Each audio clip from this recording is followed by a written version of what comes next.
Rolex. Just the name alone sparks images of success, class, and unimaginable wealth. But here's the real question. Why do these watches cost as much as a luxury car, or in some cases, even more than a home deposit?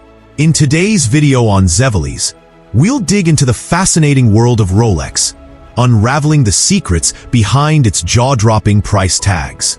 From meticulous hand craftsmanship to billionaire psychology, the answer goes far deeper than just telling time. Let's get started. Rolex isn't just a watch brand. It's an empire built on prestige and reputation. Founded in 1905 by Hans Wilsdorf, Rolex had a mission: to create a wristwatch that was not only elegant, but also incredibly reliable. Over a century later, that vision became a legacy. Rolex isn't about selling watches, it's about selling identity. Owning a Rolex tells the world you've made it, that you move in circles where success is the currency, and that brand legacy adds tens of thousands to the price tag. Unlike most watch brands that mass-produce using third-party components, Rolex does almost everything in-house. Every tiny gear, dial, and movement is manufactured under one roof. But here's the kicker. Rolex is obsessed with perfection. It can take up to a year to create a single Rolex watch. Everything is made using their proprietary materials, hand-finished with techniques passed down like sacred rituals. Imagine the craftsmanship of a Rolls-Royce, but scaled down to something that slides onto your wrist. Rolex doesn't just buy steel off the shelf. The company created its own custom alloy, called oyster steel, an ultra-durable, corrosion-resistant version of stainless steel found in aerospace and chemical industries.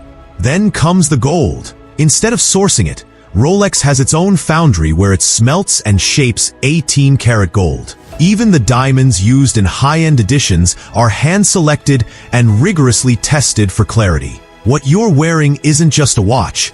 It's a piece of cutting-edge metallurgy. And exclusivity in the materials is one of the reasons behind that staggering cost. A Rolex isn't assembled by a machine line. It's hand-built by master artisans who train for decades to perfect their craft. Each part is examined, polished, and tested again and again. That sweeping motion of the second hand? It only looks effortless because hundreds of hours went into creating that precise movement. Rolex subjects every watch to waterproof, pressure, and durability testing. Think about it. You're buying something designed to outlast its owner. That's not just engineering, it's generational craftsmanship. Now let's talk economics.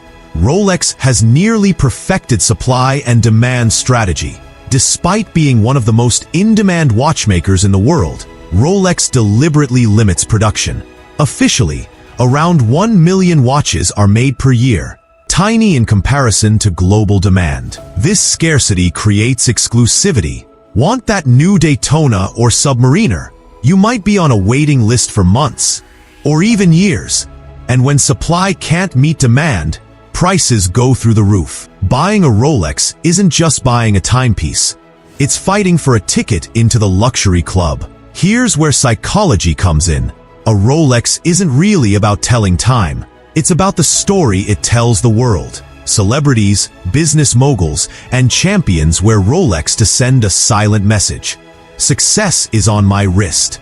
Paul Newman's Rolex Daytona famously sold for an unbelievable $17.8 million. That's not because of how accurate the time was, but because of the aura of cultural significance. Every time you spot a Rolex on a wrist, it's less of a watch and more of a headline that reads, bold, successful, untouchable. Unlike most luxury purchases, a car, a yacht, or designer clothes, a Rolex can actually go up in value. Certain rare models appreciate with time, sometimes doubling or tripling in value. That's why many millionaires don't see buying a Rolex as spending. It's called parking money. Think of it like wearable gold that you can cash in at any moment. In fact, the resale market for Rolex is booming as collectors scramble to get their hands on discontinued or limited models. Which means when you own a Rolex, you're not just wearing prestige, you're holding an appreciating asset on your wrist. Rolex is everywhere, but in a way that feels subtle, almost subliminal. From sponsoring Wimbledon and yachting events to being the official timekeeper of the world's biggest sports, Rolex has mastered marketing. Notice how they don't just place ads. They tie the brand to moments of triumph, victory, and legacy. This isn't traditional advertising, it's prestige building. When you associate your product with champions, your watch stops being jewelry and becomes a cultural crown. There's also the psychology of exclusivity. Humans always want what they can't have. That's what Rolex sells: scarcity, aspiration, and timelessness. When you finally get that call from the dealer saying your model has arrived, it isn't just a purchase. It's validation of years of success, discipline, and ambition. It's a reward, and no rollout of new technology can match that feeling of being part of a rare circle. So why are Rolex watches so expensive? It's a perfect storm of history, craftsmanship, controlled scarcity, psychological prestige, and never-ending demand. Rolex doesn't sell watches, it sells milestones. When you own one, you aren't just telling time, you're telling the world that you've arrived. And in the universe of the ultra-rich, nothing says timeless success quite like the crown on your wrist. So, would you ever buy a Rolex, knowing it's more than just a watch, but a piece of history, craftsmanship, and an investment in status? Drop your thoughts in the comments.